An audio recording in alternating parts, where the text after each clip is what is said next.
Olá, esse é o Ecocenado e você vai ver nessa edição bioeconomia e inovação tecnológica para salvar a floresta amazônica.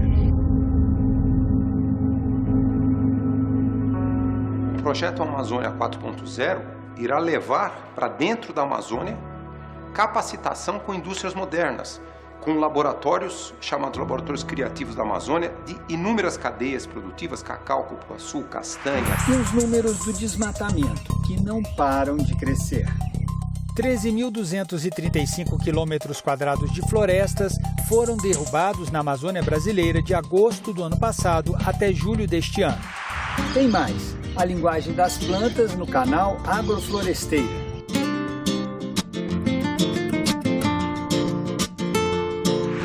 No quadro Ideias Verdes, geração de energia pelas ondas do mar.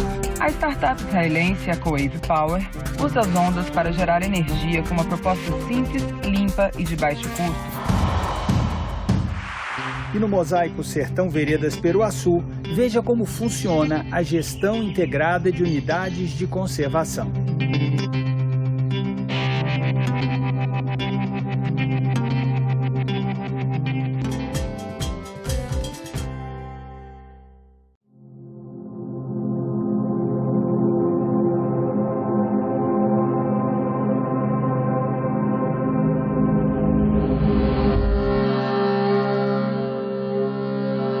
Implantar laboratórios criativos de tecnologia no coração da floresta amazônica, com o objetivo de agregar valor aos processos produtivos, principalmente aqueles relacionados com os produtos do extrativismo da floresta. Esse é parte do objetivo do Instituto Amazônia 4.0, criado pelo climatologista Carlos Nobre e também por seu irmão, Ismael Nobre, que é biólogo e tem doutorado em Ecologia e Recursos Naturais pela Universidade Estadual do Colorado. Eu converso agora com Ismael Nobre sobre esse projeto. O que é, em resumo, o Amazônia 4.0? Teve um outro nome que nós usamos bastante, que chamava Iniciativa Terceira Via Amazônica, que é onde é a origem. Na verdade, essa foi a ideia original do Carlos, né? A Iniciativa Terceira Via Amazônica, de pensar uma alternativa econômica para a Amazônia que fugisse desse negócio de ou preserva ou desenvolve. Né? A ideia era falar como a gente pode desenvolver preservando. A Amazônia tem a maior biodiversidade, o maior número de espécies de todo o planeta. Isso é muito importante para manter a vida. E o nosso direito humano de não nos tornarmos uma força de extinção das espécies. Chegamos à conclusão, durante esse período de Iniciativa Terceira Via Amazônica, que a agregação de valor aos produtos da floresta que poderiam dar essa resposta, né? A floresta gerar riqueza econômica ali mesmo, na região, no contexto das populações locais. A floresta amazônica é um dos ecossistemas mais importantes para a manutenção de um planeta Terra sustentável e para sempre. Em primeiro lugar, a floresta amazônica armazena uma gigantesca quantidade de carbono. Cerca de 120 bilhões de toneladas. Isso considerando o que já desmatamos na Amazônia. Se nós vamos perder a Amazônia um dia, esse carbono vai acabar na atmosfera como o gás carbônico, o mais importante gás do aquecimento global. A gente entendeu que para viabilizar esse novo modelo, tinha que ter algo diferente, porque um modelo nunca existiu, porque tem condicionantes ali que não permitiam, que é toda a dificuldade amazônica, né? Isolamento, distância, falta de infraestrutura, dificuldade de capacitação, tudo que não favorece você fazer agregação de valor, processamento, industrialização. O projeto Amazônia 4.0 irá levar para dentro da Amazônia capacitação com indústrias modernas, com laboratórios chamados Laboratórios Criativos da Amazônia, de inúmeras cadeias produtivas, cacau, cupuaçu, castanha, azeites gourmet, açaí e, inclusive, recursos genômicos, recursos genéticos na maior biodiversidade do planeta, tem um enorme potencial econômico no século XXI. Nós vamos estudar o mundo da alta tecnologia, se tinha algum tipo de inovação já no mundo que pudesse responder a esses desafios e tornar desafio oportunidade, né? E aí sim, por isso virou Amazônia 4.0 em 2018, quando a gente chegou na conclusão de que tinha um monte de novas tecnologias que poderiam dar resposta para energia, para água, né, água boa para industrialização, comunicação, manufatura inteligente. E a ideia dos laboratórios criativos, quer dizer, faz parte desse processo, né? Quer dizer, você precisa fazer essa tecnologia chegar até essas pessoas que estão lá no coração da floresta, né? Num laboratório criativo, entra matéria-prima, a mesma matéria-prima que normalmente não é valorizada economicamente. Ela é só extraída da Amazônia para ganhar valor em outras regiões. No nosso modelo, ela entra nesse laboratório e ali ela é transformada em todas as etapas do processamento até o produto final. O produto final é o produto que tem mais valor daquela origem. E ela já sai embalada, prontinha para ser vendida por esse valor mais alto, né? Para ser exportada da Amazônia, mas retendo o valor da cadeia toda ali no âmbito das comunidades que acessam o recurso, fazendo com que aquela floresta tenha um valor econômico bastante expressivo. Vamos criar ecossistemas de sustentabilidade e inovação com tecnologias modernas e demonstrar a viabilidade dessa nova economia para a Amazônia. Uma bioeconomia de floresta em pé e rios fluindo. A gente leva, no conceito do laboratório criativo, uma usina fotovoltaica. Painéis, as baterias, os inversores de altíssima tecnologia que tem uma confiabilidade, uma durabilidade muito grande. As baterias desse sistema que a gente leva duram 20 anos. A própria arquitetura também é uma tecnologia que a gente adotou nesse modelo, que ela é móvel, né? Então você pode construir esse laboratório criativo em qualquer local da Amazônia. Essa construção geodésica, que é o formato que a gente chegou como sendo o mais adequado para essa condição amazônica, ela tem 100 metros quadrados e ela usa apenas 26 parafusos para ser montada. O laboratório, inclusive, chama laboratório criativo, porque ele não leva a coisa pronta, assim, para as comunidades produzirem aquilo que foi engenheirado ali dentro do laboratório. Ela é uma ferramenta, uma plataforma de produção. Então, a gente convida, né, e estimula as comunidades a trazerem a sua própria autoria naquele produto. E isso pode envolver, por exemplo, o conhecimento tradicional, que é muito importante, muito grande, é um conhecimento ancestral. A floresta mantém a temperatura 2 a 4 graus mais fria. Esse ar que passa pela Amazônia com os ventos chega no cerrado mais frio.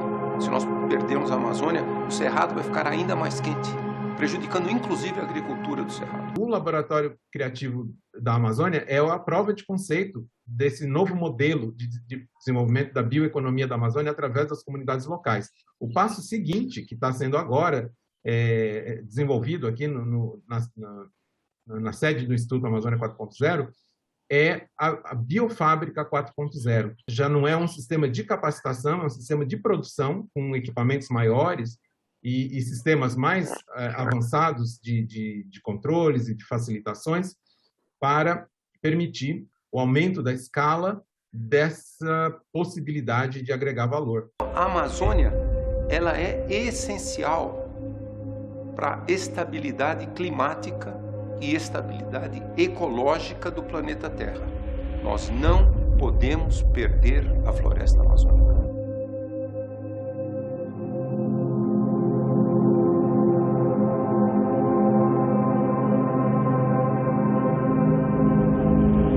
Professor Ismael Nobre, eu queria agradecer a sua participação aqui no nosso programa, o Ecocenário, desejando êxito para o Instituto Amazônia 4.0 e também que essa proposta dos laboratórios criativos da Amazônia renda frutos e nos ajude como uma ferramenta importante nessa luta para a redução das emissões de gases de efeito estufa. Muito obrigado. 13.235 quilômetros quadrados de florestas foram derrubados na Amazônia brasileira de agosto do ano passado até julho deste ano, um aumento de 22% em comparação com o ano anterior. Só este ano, 477 milhões de árvores foram cortadas, 1.059 árvores por minuto, com base em estudos que apontam a existência de 565 árvores por hectare na bacia amazônica. Cada árvore pode lançar 500 litros de água por dia na atmosfera, o que significa que o desmatamento registrado neste ano já retirou mais de 238 bilhões de litros de água por dia dos céus, diminuindo as chuvas e agravando a crise hídrica no sul e no sudeste do Brasil, e contribuindo para o aumento das emissões brasileiras de gases do efeito estufa que provocam o aquecimento global.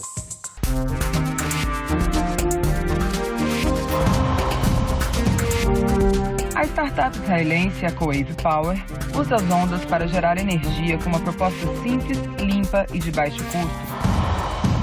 Ondas a partir de meio metro já provocam um sobe e desce dos flutuadores, criando uma pressão no sistema que aciona o hidromotor e o gerador de eletricidade. Ela pode ser implantada em estruturas já existentes de qualquer cidade costeira, piers, quebra-mares e cais, como no projeto piloto no Estreito de Gibraltar. México, China e o Porto de Pecém, no Ceará, são os próximos da fila.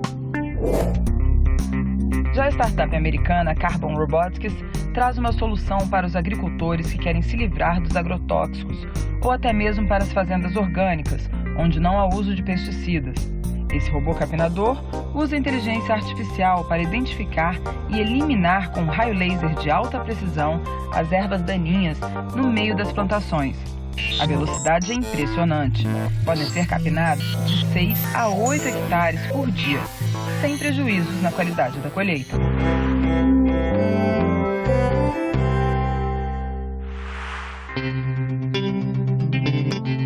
Imagine um conjunto de áreas protegidas que funciona de forma integrada em busca do melhor resultado em termos de conservação e de uso sustentável dos recursos naturais. Essa é a proposta do Mosaico de Unidades de Conservação, previsto lá no ano 2000 na Lei do Sistema Nacional de Unidades de Conservação e que já está posto em prática em algumas regiões do Brasil. Uma dessas regiões é justamente uma área de cerrado no estado de Minas Gerais, onde fica o mosaico Sertão Veredas Peruaçu.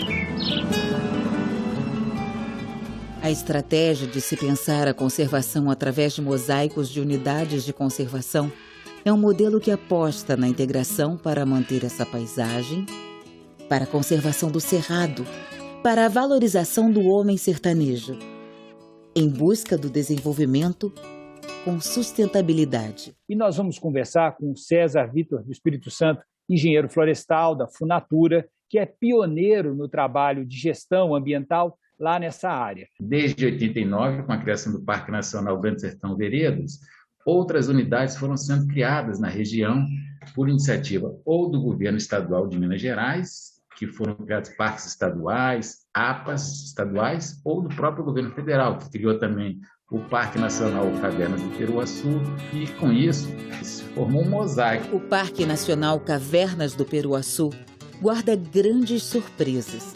A Gruta do Janelão. Esse portal é a principal atração do parque. Esse é o Rio Peruaçu. Essa é a Perna de Bailarina. Uma estalactite de 28 metros chama a atenção. O Parque Nacional Grande Sertão Veredas é a maior área de conservação integral do mosaico e fica nos estados de Minas Gerais e Bahia. A vereda do rio Itaguari nasce na parte baiana do Grande Sertão Veredas. Tem cerca de 100 quilômetros de extensão dentro do parque. Essas águas correm em direção ao Rio São Francisco, uma das bacias mais importantes do país. As veredas são uma importante fonte de alimento. Atraem principalmente as barulhentas araras, que usam os buritis para fazer seus ninhos. César, e o que muda a partir do momento em que se constitui um mosaico desses? Que a gente passa a ter um olhar num território mais amplo, um território em que a gente possa entender a dinâmica do seu funcionamento e não fica apenas restrito a uma unidade específica. Como é que funciona na prática, então, essa gestão integrada? Entre 2006 e 2008, foi elaborado o primeiro plano de desenvolvimento sustentável do território, considerando 3 linhas básicas de ação: a questão da gestão integrada, a questão do uso sustentável da biodiversidade, o extrativismo, e o turismo. Ouvindo a comunidade, os interesses da comunidade? Com certeza. O Conselho do Mosaico desempenha um papel crucial nisso, porque o Conselho, no caso, é formado por 50 instituições, metade dessas organizadas, metade do poder público, em que os gestores das unidades, juntamente com prefeituras, Estado, no caso lá o IEF, de Minas Gerais, o IBAMA, ICMBio, FUNAI, todos atuando juntos, a gente consegue ter uma proposta de desenvolvimento do território em bases sustentáveis, considerando a existência das áreas protegidas do território.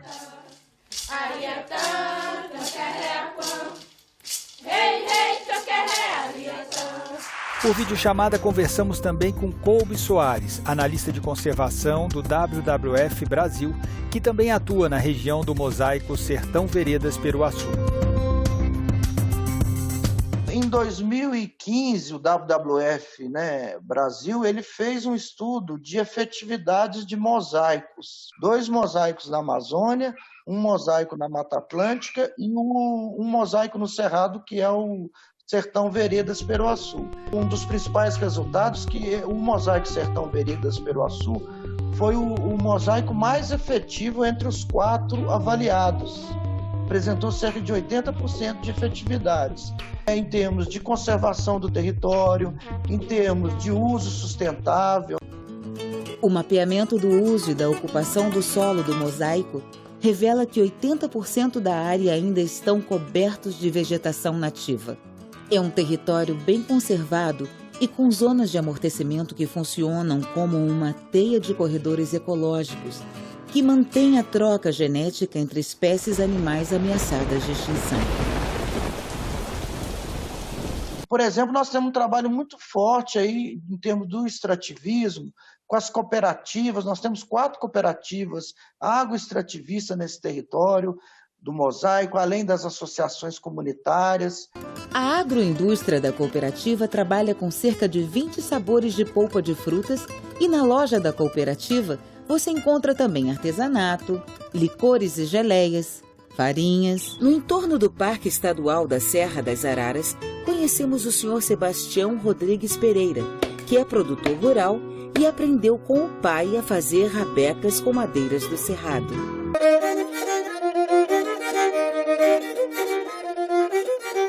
O Sr. José Gonçalves da Silva constrói móveis com a madeira de buriti. Depois, na comunidade de Barra do Pequi, as mulheres bordam a história dessa gente. A sede do Parque Nacional Grande Sertão Veredas fica na Chapada Gaúcha. Soja, semente de capim e extrativismo impulsionam o crescimento do município, onde o desafio é sempre o de aliar boas práticas de produção e respeito ao meio ambiente. A Chapada Gaúcha hoje produz 25 mil hectares de soja e 15 a 16 mil hectares de forrageira. Hoje nós fazemos o plantio direto. E com a palha agora no solo, plantando a soja, ou plantando a forrageira, ou plantando o milho, a produção aumentou muito. Não adianta a gente achar que a agricultura vai existir sem ter natureza junto. Então as coisas são integradas. O mosaico ele surge como esse esforço aí de propiciar o diálogo, trazer os amplos setores de um território para uma mesa de negociação. Fundamental, essencial o envolvimento das comunidades nesse trabalho da implementação das unidades de conservação e do mosaico. Um canal no YouTube onde você pode encontrar dicas sobre como plantar bananeiras, como fazer compostagem. Que no máximo tem que ser 20 centímetros de altura de lixo. Ou até mesmo como plantar pitaias. Tirando do lado, subiu até aqui, daí daqui você cortou. Nós estamos falando do canal Agrofloresteira e vamos conversar hoje por videochamada com a Érica Canton, criadora desse canal que existe há cerca de 3 anos. Érica, explica pra gente de onde que veio a ideia do canal Agrofloresteira. A ideia desse canal surgiu exatamente para falar sobre os temas que me interessavam e para que mais pessoas pudessem ter conhecimento sobre as plantas, como a natureza funciona, como a gente pode plantar de uma maneira a favor da natureza, entendendo como ela funciona. Oi, nesse vídeo a gente vai falar sobre punks. O que são as punks? Bom, punk significa plantas alimentícias não convencionais. São plantas ou alguma parte de alguma planta em que pode ser consumida por nós, seres humanos, e que não são tradicionalmente comidas, assim, que a gente não tem costume de comer. Por exemplo, o palmito da bananeira. A sua aproximação com todos esses temas vem lá de trás. Nos seus próprios vídeos você fala um pouco disso, que os seus avós tinham uma fazenda. A gente está na terra do meu avô, que ele tem uma terra na roça, e aqui ele tem gado, ele tem ovelha, ele tem vaca, ele tem galinhas, ele tem roça onde ele planta soja, milho, enfim, é um agricultor, né? Convencional. E no vídeo de hoje a gente vai pegar esterco para adubar nossa agrofloresta.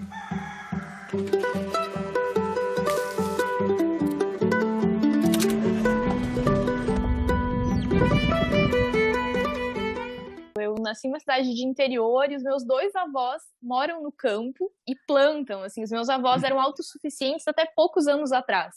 Então eu cresci vendo isso, essa liberdade com que eles tinham de ir no mercado só comprar açúcar, porque queriam, porque ainda tinha cana de açúcar que nem precisava. E café também eles compravam, porque é na região sul, na Serra Gaúcha. Então fazia muito frio. Então algumas coisas não dá para se plantar lá. Mas eu cresci vendo isso no meio da natureza, no meio dos meus avós colhendo fruta direto do pé, colhendo amendoim, colhendo batata doce. Com essa enxada aqui, a gente vai descompactar esse esterco, fazer um montinho com ele, como a gente começou a fazer aqui, pra gente recolher depois. Olha, tá bem fácil de tirar, pra vocês verem como ele tá bem seco. E depois a gente vai recolher com essa pá aqui e colocar dentro dos sacos que a gente utiliza.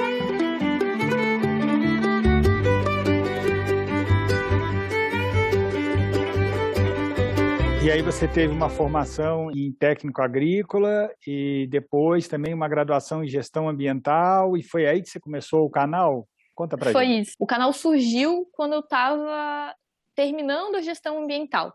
Surgiu porque já onde eu trabalhava, eu já tinha essa comunicação fácil com as crianças, com os pais das crianças, porque era uma escola.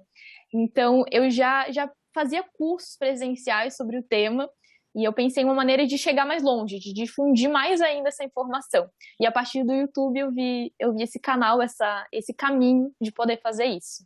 É muito importante você saber escolher bem a muda de bananeira para você colher banana antes, porque essa muda vai conseguir crescer, vai conseguir produzir o cacho antes, e também porque essa planta vai ser mais saudável. Aqui a gente tem uma mãe que já está dando cacho, já está com as bananas. Aqui a gente tem a filha dela que está crescendo também, e a gente não vai usar como muda. E embaixo delas a gente tem os bebês, que são as nossas mudas. Tem 2 tipos de muda crescendo aqui. Essas são a chifrinho, a gente tem uma menor e uma um pouquinho maior aqui atrás. Essa já está quase uma muda de chifre, que é outra muda que a gente vai conhecer. Essa é uma muda de chifre, a gente pode reconhecer ela por essas folhas lanceoladas, porque ela tem esse corpo em que aqui é um pouquinho mais fino e tem essa base que é um pouco mais gordinha, então tem uma pata embaixo bem gorda, uma batata bem gorda.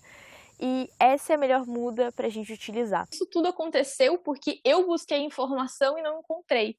Esse conhecimento sobre plantas e como plantar tem muita informação por muitos lugares e muitas teorias, muitos mitos que rodeiam isso. E eu não encontrei ninguém que falasse, olha, você faz desse jeito, por causa disso, por causa daquilo. Então meio que surgiu a partir disso, dessa vontade de transmitir a informação de uma maneira clara, de uma forma muito pedagógica, de uma forma prática. Aqui tem a nossa horta mandala, ou uma horta circular. Aqui tem um pouco de tudo plantado. Cebolinha, salsinha, rabanete, e a ideia é parecida com a da agrofloresta. A gente mistura um monte de plantas diferentes juntas, elas se ajudam simplesmente por serem diferentes e estarem plantadas no mesmo espaço.